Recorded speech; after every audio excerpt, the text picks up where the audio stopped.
You see a photo, a friend on a beach tagged in Bali, a brand new SUV in the driveway, in the shot right before it.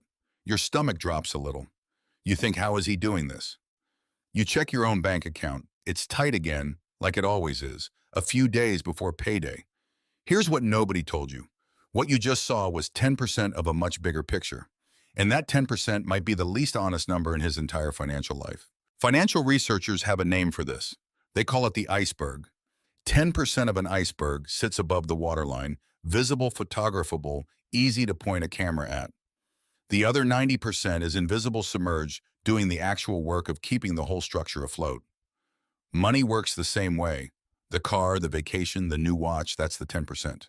The 90% is the money you never see, the brokerage account quietly compounding the index fund. Nobody posts a story about the retirement account that isn't glamorous enough to photograph. And the people who are actually ahead financially, they spend almost all of their energy building the 90% and almost none of it showing off the 10. So how do you know if you're one of them? There are three signs. And the strange part is, all three of them look from the outside like you're falling behind. The first sign is that your own money feels invisible to you. Your paycheck lands, and within a day or two, 20 to 30% of it is already gone.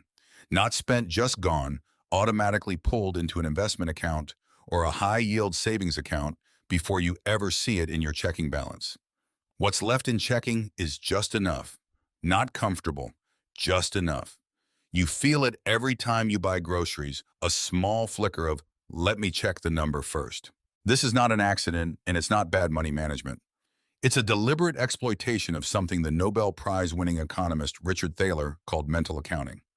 Thaler won the Nobel Prize in economics in 2017 for showing that people don't treat money as one single interchangeable pile the way a spreadsheet would. Instead, your brain sorts money into separate mental buckets, and it treats each bucket completely differently. Money sitting in your checking account gets labeled subconsciously as spendable. Money that never touches checking because it was swept into investments the moment it arrived never gets that label. In your brain's own accounting system, it becomes money that was never really yours to spend in the first place. That's why people who look financially stretched are sometimes the ones actually building wealth the fastest.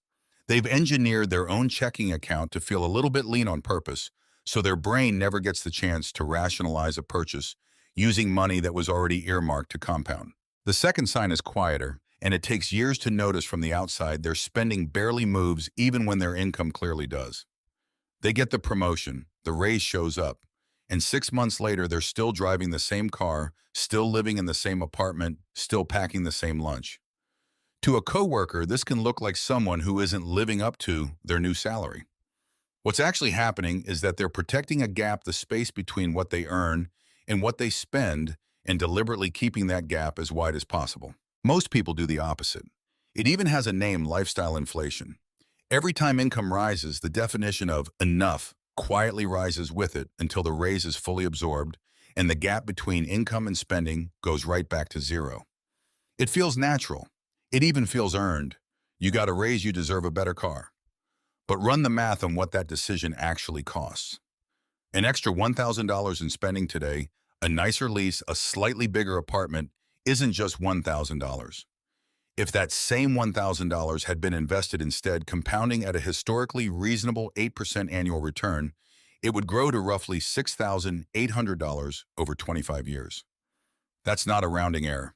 That's the real price tag on a single lifestyle upgrade, and almost nobody calculates it before saying yes. The third sign is the hardest one to spot because it requires someone to consciously opt out of something almost everyone else is doing without realizing it: competing. Not competing for a promotion or a client. Competing to be seen as successful. The economist Robert Frank has spent decades studying what he calls positional goods, purchases whose entire value comes not from using them, but from what they signal to other people. A designer bag. A watch you check in public more than you check the time. A rental car dressed up to look owned, timed perfectly for a weekend photo. None of these purchases are really about utility. They're entries in a silent competition where the only way to win is to spend more than the person you're subconsciously comparing yourself to, and that person is doing the exact same thing one rung up. Here's the part that makes positional spending so dangerous. Unlike almost every other kind of purchase, it has no finish line. A car eventually satisfies you. A vacation ends and you come home relaxed, but status has no ceiling. There is always someone with a slightly newer version of whatever you just bought, which means the competition resets the moment you win it. People who are actually ahead financially step out of that race entirely, not because they don't care what people think, but because they've done the math and realized the race has no prize at the end, just a permanently rising cost of entry. Now picture the two people side by side. One has the SUV, the tag vacation, the story that gets 40 likes. The other has a checking account that feels a little too tight, a car that's 5 years old, and a brokerage statement nobody will ever see. If you had to guess who's financially ahead based on what's visible, you'd almost certainly guess wrong. And this isn't a hunch, the Federal Reserve has the receipts. 92% of Americans under 40 have a net worth, everything they own, minus everything they owe, of less than $100,000. That number includes plenty of people who look from the outside like they're doing great. Meanwhile, among households earning over $100,000 a year, nearly a third have less than $10,000 in liquid savings money they could actually access in an emergency without selling something or taking on debt. A six-figure income and less of a safety net than most people would assume. The visible 10%, the salary, the title, the car, and the driveway, told you nothing about the 90% underneath. So what does the real scoreboard look like? The Federal Reserve tracks that too, broken down by age. Under 35, the median net worth is around $13,900. From 35 to 44, it climbs to about $91,300.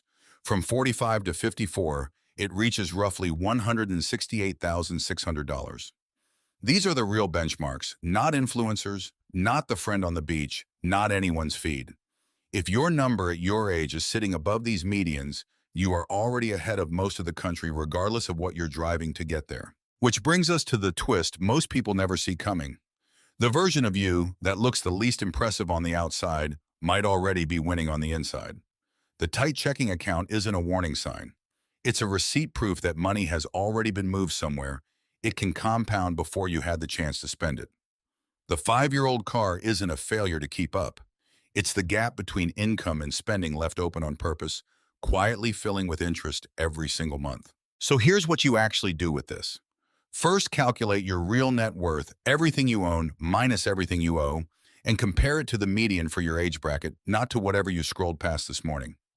That number, not the parking lot outside a restaurant, is your real scoreboard. Second, find one purchase in your life that exists mostly to be seen, the signal expense, and run it through the math. Multiply it out over a year, then compound it at 8% for 25 years. That number is the real price you're paying for other people's opinion of you. Third, build the gap yourself. Set up an automatic transfer that pulls money into an investment account the moment your paycheck lands, before your checking balance ever tells your brain there was more to spend. Let that account run a little lean. That small flicker of hesitation before a purchase isn't a sign something's wrong. It's the sound of your own iceberg growing 10 feet below the surface, exactly where no one else can see it. So the next time you see that photo, the beach, the new car, the trip nobody could apparently afford, remember what you're actually looking at. 10% floating on the surface, designed to be seen.